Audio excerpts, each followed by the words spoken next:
Growing up, I was a very athletic child. In fact, that was the thing that I was the most known for, especially in elementary school. Out of my friend group, I was always the most athletic one, with the exception of one person. And I'm going to use his government name because his name is common enough that there are probably hundreds of thousands of people with his exact name. But Marcus Jones was the only friend that I had that was considerably more athletic than me. Granted, he was 1 year older than me, 1 grade above me, but he was very, very athletic. And I remember there was 1 year in particular, I think in middle school, where he just absolutely blossomed. He went from being basically just like me in a lot of ways. So small, scrawny, skinny, short, and athletic, but just, again, small, to all of a sudden benching almost 200 pounds. Okay, we're talking about a 14, 13-year-old benching numbers that I didn't hit until I got into my 20s. He was probably, if we're timing a 40-yard dash, running a sub 4.6 40 at that time, maybe sub 4.7, which is very, very fast for a middle schooler. And on top of that, he was a black belt in Taekwondo. This man was a different animal. His voice dropped. He was really good at talking to girls. I mean, this guy basically had it all. And I had none of it. I was fast. I had that going for me. But again, he was faster than I was. He was just the full package. Pause. Okay, I'm not trying to glaze. This is just the reality. As a middle schooler, I definitely looked up to this man. And after middle school, we sort of lost contact. I don't know if maybe he went to a different high school than I did or what. But of course, when you're a child, you just sort of go your own separate ways sometimes. So I didn't really see Marcus from the time I turned 14 until the time I turned 19. Now, the only reason why I saw Marcus again when I turned 19 was because he reached out to me on Instagram. He reached out to me under the pretense that he wanted to link back up with me. And basically, we met at the local park that we always used to hang out at. And he pretty much set up the whole entire meeting as somewhat of a pitch for this multi-level marketing thing. I'm not even going to get into that because that's not what this video is about. But whenever I saw Marcus again, I'm 19 years old, he's 20 years old. I think 20, maybe 21. He's older than me, but we're both adults now. When I saw Marcus again, he was still pretty much on swole, but he was still the same height. Okay, he was still the same height. He was probably around 5'6", give or take. So maybe he had grown a couple of inches, but he went from being very tall to me as a middle schooler to now being shorter than me.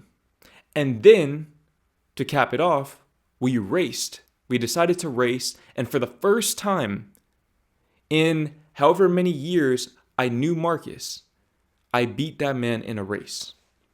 And I had it on video. For whatever reason, I deleted that footage. I really wish I had kept it so I could put it in this video as B-roll. But the point that I'm making is that over a long enough time horizon, I was able to surpass him, at least in a couple of areas. And on the off chance that Marcus is watching this, this is no shade whatsoever. This just goes to show that everyone develops at different times. Everyone blossoms during different times of their lives. For Marcus, he blossomed early on. He was an early bloomer. He hit puberty, or really puberty hit him at around 14 years old, 13 years old. Puberty didn't hit me really until I was about 18. I wasn't even able to consistently grow facial hair until about last year. At the end of this week, I'm turning 25. I'm probably still going through puberty. I'm saying this to say that we all develop at different speeds, but it doesn't matter because everyone is going to develop. especially if you're watching content like this. If you're making development a priority in your life, you are going to catch up. Now, why am I telling you this story? The reason why I'm telling you this story in the first place is because this past Sunday, I was doing my weekly live stream, I guess 2 Sundays ago for you as you're watching this. But I was doing a live stream, and as I was answering my subscribers' dilemmas, maybe you were in the stream and maybe one of these dilemmas was yours. But as I went about answering the dilemmas, I noticed a common thread between them, which is that a lot of my subscribers, who typically are between 18 and 24 years old, simply lack patience. They lack the patience, or not even the patience, but the ability to see life in a long enough time horizon to facilitate their success. And I really want to elaborate on the importance of seeing life in this longer time horizon, because if you don't develop this ability, you are never going to get results in any aspect of life. And if you do, by some stroke of luck, you are going to fumble those results. If there's one thing that you need to develop as a young man, one skill, one ability, one trait that you need to develop, it is the capacity to think long term, while also being able to embrace the present moment to build that long-term vision. Now, this is a very delicate balance that takes practice. The good thing is that the time that it's going to take you to learn this skill is going to pass whether you learn the skill or not. And that's the first thing that you really need to understand about thinking in long time horizons. Recently, I have thought a lot about prison. And I know it might sound weird, and truthfully, I probably shouldn't dedicate that much thought space to prison because I have no intentions of going there. I enjoy my freedom personally. I really, really value being a free man.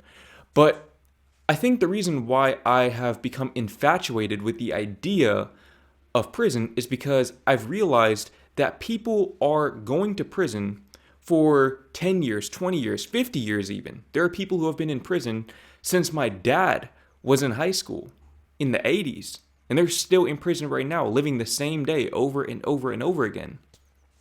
People are serving out these long sentences, and what this has helped me realize is that time is time. Time is going to pass whether you're in prison or in the free world. Time is going to pass whether you accomplish your dreams or not. Time is going to pass whether you try to accomplish your dreams or not. The time is going to pass either way. So when you think about becoming successful in 20-year increments, when you start thinking in terms of 20-year increments, you might think, well, I can't deal with that. I don't have the patience to wait 20 years. Well, if you're watching this, you're probably around 20 years old right now. So you're already here. You've already been here for 20 years, or at least around 20 years. So you can do another 20 years. When people say they're doing time in prison, they're doing time. But really, they're not doing anything. They're just existing, and the time is passing. Time is going to pass passively. That's why it passes. It's completely passive. You don't have to do anything to make time pass. All you can do is leverage the time that you have as it passes for your benefit. That's all you can do. Now, I could have looked at Marcus at the age of 13 or 14 and said, I'll never be like him. I give up. And that would have been that. I could have allowed myself to become miserable, to have an inferiority complex, which I did at the time, truthfully, not just in relation to him, but in relation to most people. I could have allowed myself to become a doomer, to become a cynic, to develop this nihilistic mindset that my life was meaningless. But instead, I decided to evolve. I decided to use the time, which was once again going to pass either way, to facilitate my own growth and expansion. And as a result, once again, I was able to surpass him in specific areas. Obviously, he didn't really have much control over his height, just like I didn't really have much control over mine. I didn't decide to grow, my body just grew. But in terms of speed, in terms of athleticism, things of that nature, I was able to evolve in those areas because I made the conscious decision that that's what I was going to do. Not that I was trying to go D1 or anything, but I still was able to put in the work to evolve as a person, and I didn't have to do that. Just like I don't have to be filming this video right now. I choose to film this video. I'm deciding to film this video. And I'm posting this on my second channel, which as I film this has barely over 2,000 subscribers. And I'm not getting a whole lot of views on this channel. But I know that if I continue posting, eventually, at some point in time, I am going to find that path that I need to pursue in order to bring this message that I have nowadays to the masses. And I know this because I've already done it. I've already done it. And as I did it, as I went through the process of growing my channel from zero, just like everyone else started from, as I went through the process of growing from zero to where that other channel is right now, over 100,000 subscribers, I watched many people pass me up. Many, many people. And at the time, it was infuriating to me. I saw people who blew up in their first 5 videos, and I couldn't understand it. I was 80 videos in, 90 videos in, 100 videos in, and I wasn't seeing the results. And what I came to realize was we all have our own path. We all have our own pace. Everyone's going to evolve at a different pace. And that's why it behooves you to think in longer time horizons. Because you see this person who blew up with their first video, but you don't know that this is actually their 7th business that they've started. You didn't see the 6 failures before this success. You have to take that into account as well. With seeing Marcus, for example, even though puberty gave him a boost, he was still putting in the work. He was in the gym working out. You don't just get to bench pressing 200 pounds, especially as a middle schooler, by coincidence. You don't just wake up one day and you're just suddenly able to bench 200 pounds. That's something you have to work for. You have to actively work for that. And so what he did was he took the blessings that he had and he amplified them through sheer determination and work ethic. And a lot of people don't have that within them at this point in time. And that's why it's going to take you a long time. It's because the journey of getting to where you want to go is where you develop the determination and the work ethic. For him, for example, again, he was a black belt in Taekwondo. And this was before he hit puberty, before he became this guy who could bench 200 pounds and who was probably the fastest person or one of the fastest people in our school. He already had that base of discipline and consistency from martial arts. And I'm not saying that you need to go out and acquire a black belt. I still have yet to do that myself. But the point is, you have to consider everything leading up to that success that you see, that quick success, that overnight success. I heard Myron Golden say this. Shout out to Myron Golden. But I heard him say this, and it really, really put things into perspective for me. It really resonated with me. He said, I was an overnight success. I was an overnight success. But the night lasted 14 years.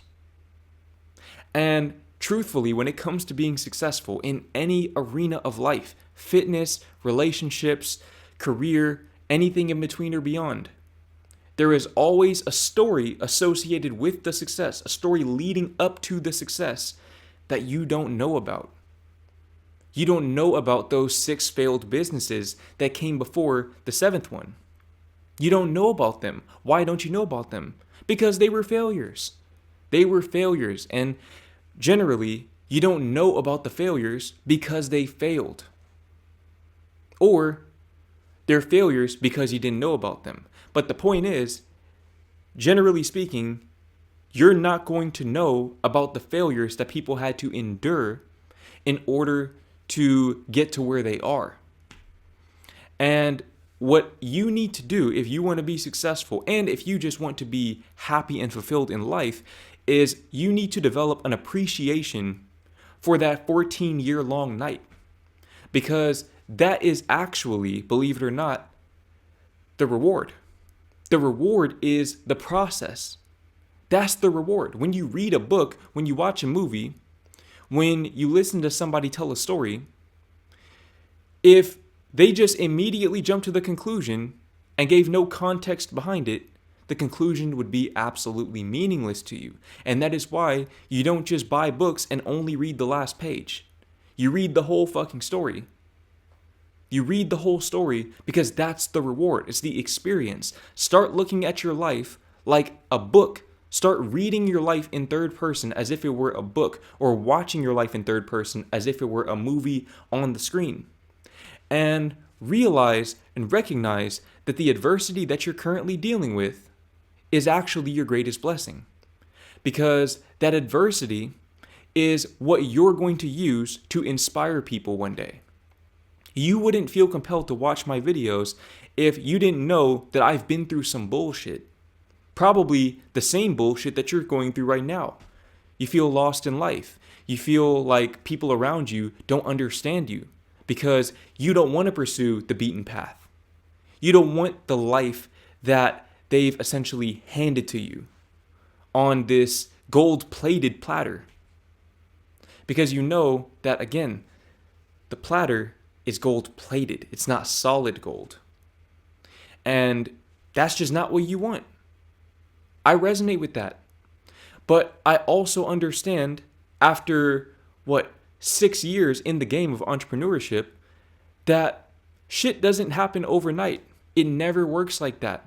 The person who's 17 years old and is already a millionaire was selling candy and water bottles at school when they were 9. You have to take that into account.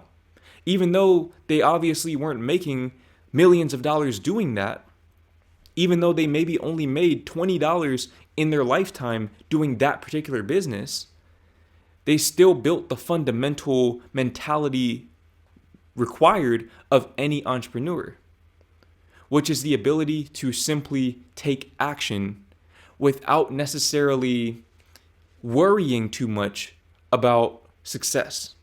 And again, it comes down to that delicate balance. You have to have the capacity to see long term, to think in long time horizons, but act in the present moment. Until you develop that ability, you are never going to be successful. You're never going to be successful because even if you get money, even if you become famous or whatever the fuck you want in life, whatever success looks like to you, you're still not going to be happy. You're still not going to be happy. You're still not going to enjoy your life. And you're still going to be watching videos like this one.